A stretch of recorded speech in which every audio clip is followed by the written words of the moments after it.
You're listening to the LJS podcast brought to you by LearnJazzStandards.com. If you get value out of today's episode, consider adding value back by leaving us a one-time, monthly, or annual donation at LearnJazzStandards.com/support. We appreciate your help.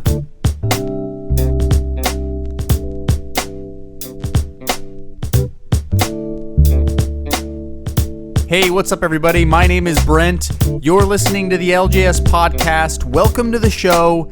Today, for episode 31, I'm going to be talking about ear training. All about ear training for jazz musicians, the importance of ear training, and how having a great ear will help you become a better jazz improviser. So I hope you'll stick around and listen into this episode. It's a very important episode, and I think it's incredibly important to talk about ear training because it really is a staple of learning to become a better jazz musician. But before I do that, I just want to invite you, if you haven't ever signed up for our community, gotten involved in our community, our jazz community, the best way to do that is to sign up for our newsletter. And truly, there are things that newsletter subscribers get that others don't that visit this website. So I want to encourage you to do that. It's really a great way to get connected with our community, to get on the inside of what's going on with LearnJazzStandards.com. So if you haven't done that before, go to LearnJazzStandards.com/newsletter, sign up there.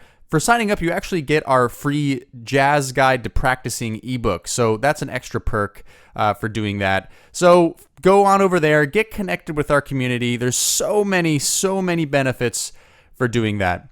Okay, now we're going to jump into this episode about ear training, the importance of ear training. Why is ear training important to jazz musicians? Well, jazz is an improvisational music. We all know that. It's really based off of improvisation. You know, we play melodies of songs, but then we take solos. Solos are a huge part of jazz. It's really kind of the focus of jazz, the individual musician and how the individual musicians work together and create music together as a collective. Now, in order to become a great improviser, you have to have a really sharp ear. You have to be able to hear melodies in your head, and then you have to be able to execute them, okay? So that's kind of the first thing, is you have to be able to hear melodies in your head, and where that comes in is just learning jazz vocabulary. And we've talked about that a lot on this show and a lot in our blog about how to learn jazz vocabulary, why you should be learning jazz vocabulary, and different ways to do that. And that's one thing, is being able to hear those melodies in your head.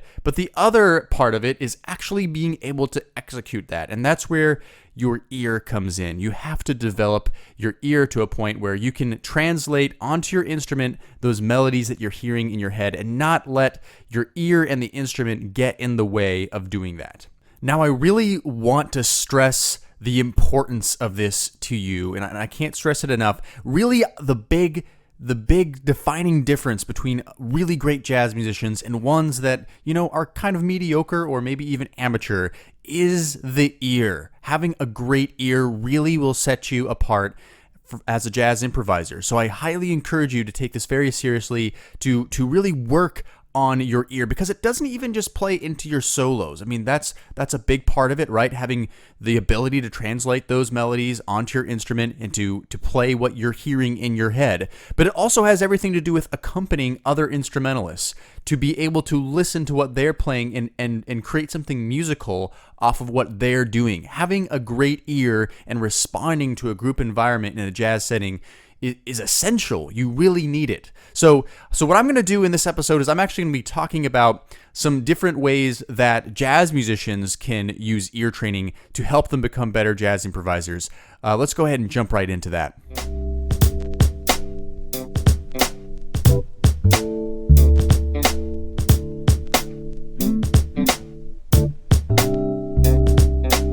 Okay, so one of the first things that I always suggest to every jazz musician or any musician at all playing whatever style of music they're working on when it comes to ear training, I always suggest that you know your fundamentals, okay? This is very important. I'll say it one more time. Know your fundamentals. And really, in jazz especially, it's a music that requires you to kind of already know a lot of fundamentals of your instrument and fundamentals of music in order to execute it. And so that's especially why I want to drive home knowing the fundamentals of ear training. Now, when I say the fundamentals of ear training, what exactly am I referring to? In particular, in my mind, the fundamentals of ear training are knowing your intervals, interval recognition, and chord recognition. And I would also put into that chord progression recognition. I'm not going to go into that as much in today's episode, but definitely the ones that I think that everybody should have down to at least a pretty decent degree is interval recognition and chord recognition. Now, what's interval recognition? I'm talking about being able to hear what a minor third sounds like and recognize that it's a minor third or a perfect fourth or a minor seventh. And not only that, not just the interval in general, but what that sounds like when it's ascending and what it sounds like when it's descending. It's important to be able to recognize these intervals because it's going to help you be able to hear what these sounds sound like so that when you actually hear music in your head, you're able to hear, oh, well, that's a minor seventh interval. That's a major sixth interval going up. You'll be able to hear what those sound like and be able to translate those to your instrument if you understand how your instrument works, which is a totally different matter altogether. A totally different thing. That's the technique of your own instrument, which is also important. So knowing your intervals is incredibly important, and it's just a basic of understanding ear training. I would say it's in the category of maybe the ABCs of ear training, or maybe the basic sentence structures of ear training. Just those basics that everybody needs to know. It's going to help them build everything off of that. Okay, so let's do a little test really quick. Let's make this a little bit interesting. I'm going to play an interval for you, and I want to see if you can get it. Okay, here's the first one. Listen in.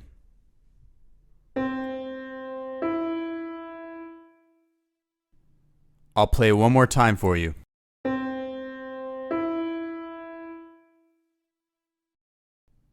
Okay, do you got your answer in your head? Do you know what it is? It is a major third interval going up. When I say going up, I mean that it starts on the root of the note and then it goes up in pitch to the major third. Now, the way I remember this particular interval is the song East of the Sun, West of the Moon. I don't know if you're familiar with that jazz standard, but that's the one that helps me memorize what a major third is because the first three notes are a major third. Okay, so that's how I remember that one. And everybody has different ways to memorize these intervals. And essentially, that's what you need to do is associate these intervals with different songs that you know. That could be old nursery rhymes. They could be songs that you knew growing up. They could be jazz standards, like I just mentioned. In the show notes, if you're on the website, I will have a link to a particular article where I list out jazz standards for every single interval, whether it's going up or down, and how you can use jazz standards to associate with them. So if you're on the website, go to learnjazzstandards.com and then podcast in the top menu and find this episode 31, and then you'll be able to find that in the show notes. So I encourage you to look at that, but also just use whatever songs work for you to memorize these intervals. So for the major third, that's how I remember that one with East of the Sun, West of the Moon. Okay, let's try another one. Listen in. I'll play it one more time.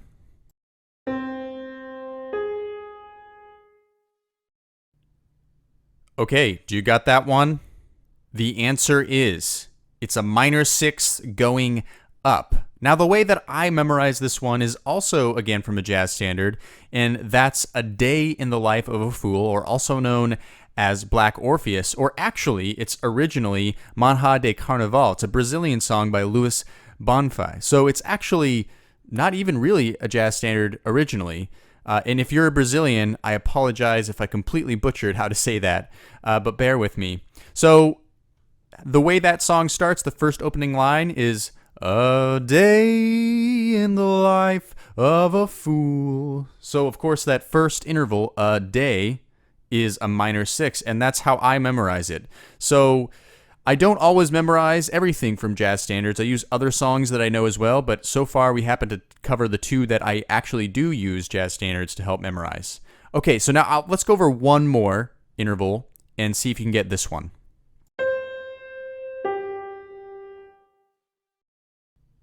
All right, one more time.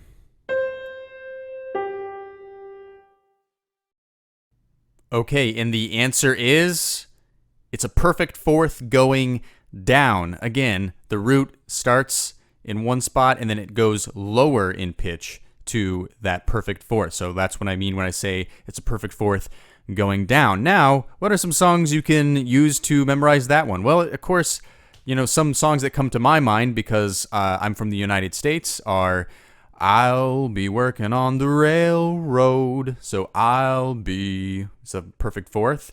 Or maybe if you're into Christmas carols, oh, come all ye faithful, so come all is a perfect fourth. Or again, if you want to use a jazz standard, you could do softly as in a morning sunrise. Softly as in a morning sunrise. So softly, that's a perfect fourth going down.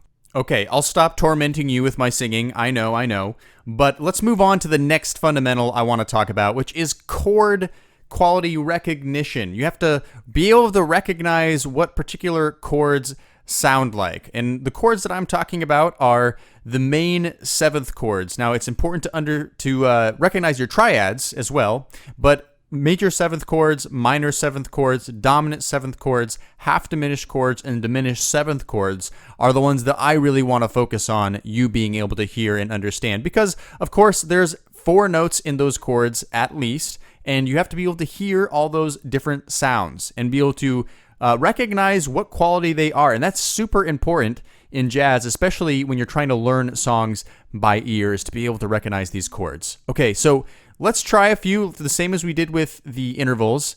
Go ahead and see if you know what this one is. And one more time.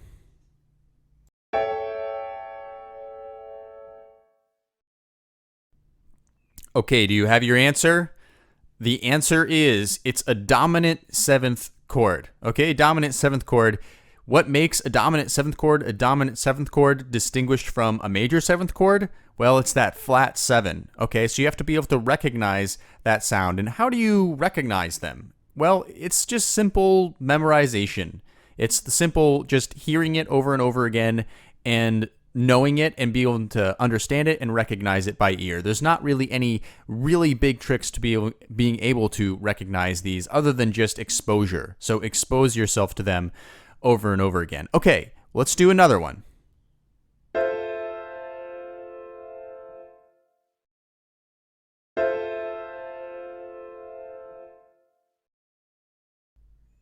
Okay, this one may or may not be easier for some, but this is a major seventh chord. Okay, a major seventh. It has that very recognizable sound, but of course it's easy to actually get that one confused with the minor seventh chord because, of course, I could be playing the relative minor for all you know. It really comes down to listening to the root of the chord to know what it is. So let's do one more here and see if you can get this.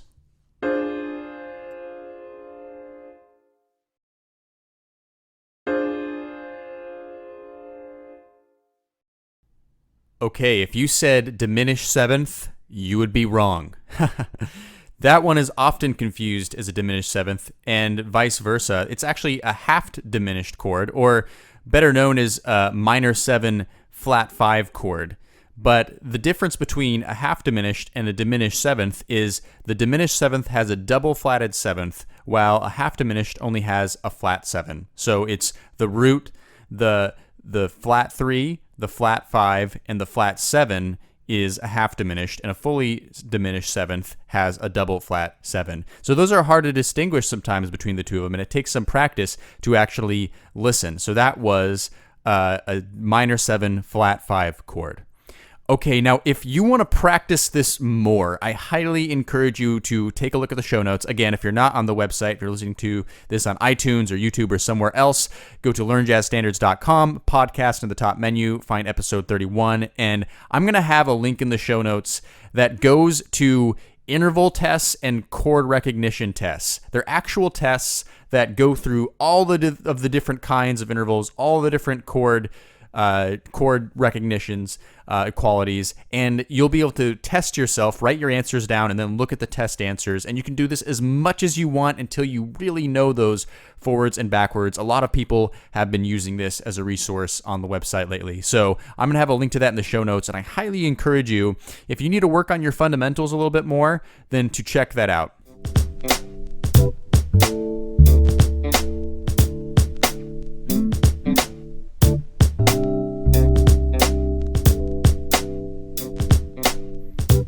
Okay, now the last bit I want to talk about on this podcast today is how to actually use ear training in a jazz setting, how to actually practice ear training by adding jazz into the learning process, okay? And really, there's so many different ways to do this with jazz, but I just want to talk about two today, focusing on two today that all of us can be doing now in our practice sessions all of the time.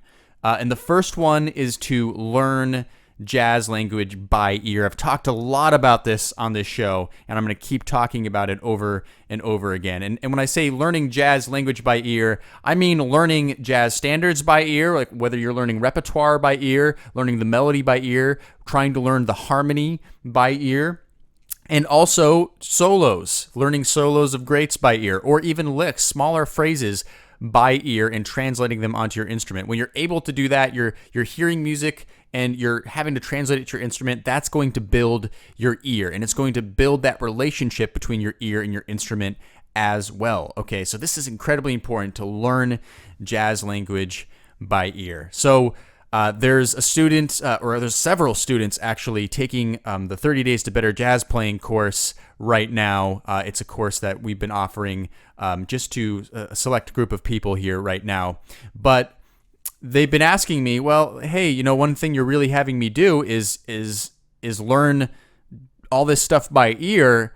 Is it a big difference between learning it from sheet music? Like, can I just learn it from the sheet music? And I immediately tell them, well, you can do that. Of course you can do whatever you want. But if you really want to learn that musical material really well, learning it by ear is by far, hands down, no arguments, no questions, the best way to do it. It's not even just for jazz. You can do this with other styles of music too, and it's just the best way to go about it. And one of the biggest side effects, I guess is not the most appropriate word, but the effects of doing this is you build your ear incredibly. You just build up your ear by having to pick up stuff by ear and translate it to your instrument. So the practice alone, the struggle alone, because that's what a lot of people email me about, is they say, it's really hard. It's taking me a long time. I'm not used to doing this. Well, the struggle is really what's going to help you improve your ear. That's a good thing to be struggling. And it only gets easier and easier as you keep doing it. As you keep working on it, it becomes easier for you to learn stuff by ear. And that's because your ear is getting stronger. Okay, so when you're learning new tunes, new jazz standards, or any tune for that matter, try learning it by ear. And I don't mean just the melody. I mean also the chord changes. See if you can do it by ear first before going to a chord chart. Nothing wrong with using a chord chart to reference and also maybe to even check your work and compare and contrast. Remember that chord charts or music, or even sheet music, is not always correct anyways, or sometimes it just depends on the version of the song you're listening to. So learn by ear. It really is going to help you. It's really going to improve your ear. So that's one thing straight away that you can always do as a jazz musician to improve your ear, is just use your ear to learn things rather than sheet music and things like that. It's much better to use your ear. Okay, now the second thing I want to talk about is transposing musical information, jazz language, into all 12 keys. Doing this really can open up your ear, and this is something that you can start doing now in your practice sessions. Okay, you don't have to wait to do this. You can start doing this now. Now, I talk about this, and I've even done a podcast episode on learning things in all 12 keys, but I'll just briefly summarize why it's important. Essentially, it helps you transpose the music that you've learned into other keys, which of course challenges your ear and causes you not to rely on muscle memory. It's so easy to learn a lick, an idea, a musical line, and get used to having played it in a certain key in a certain way on your instrument, and so it becomes muscle memory rather than actually coming from your ear. And in order to kind of get away from that, temptation just to automatically start playing things because of muscle memory, you need to transpose it into other keys. So if you play the first note on any possible note of that lick or line, you're going to be able to complete that line because you can hear it in your ear and you can translate it to your instrument. You don't need to know what all of the notes are by name, the C sharp to the D to the blah, blah, blah, blah, blah. You just need to be able to hear it in your head so that you can translate it onto your instrument. Now, I get a lot of questions from people. Well, why do I have to learn it all 12 keys? Why do I have to learn something in all 12 keys? Why can't I just pick a few different keys? Like, what's the point of doing all of that work? And let me tell you, some people find that certain keys on their instruments are easier than others. So that's one really great reason. You don't want to limit yourself to what you're comfortable with. You want to challenge yourself in those keys that are more difficult for you to play in. So that's one benefit. Also, it's repetition. If you only pick a few different keys, well, that's fine, and there's nothing wrong with that, but ultimately, the more the merrier, right? So the more keys you go through, the more times you're playing that lick, the more you're internalizing that lick, the more you're able to hear that lick, and the more you're practicing translating that lick from your ear onto your instrument. That's so important to do. That can really open up your improvisational techniques because your ear is expanding constantly. And the more musical language you take into all 12 keys, the better. It's such a great practice. So I can't stress that enough. To try taking musical information into all 12 keys, I guarantee you this kind of practice, it's really going to start opening up your ears. And when you have better ears, when you work on ear training, you are going to become a better jazz improviser. I guarantee it.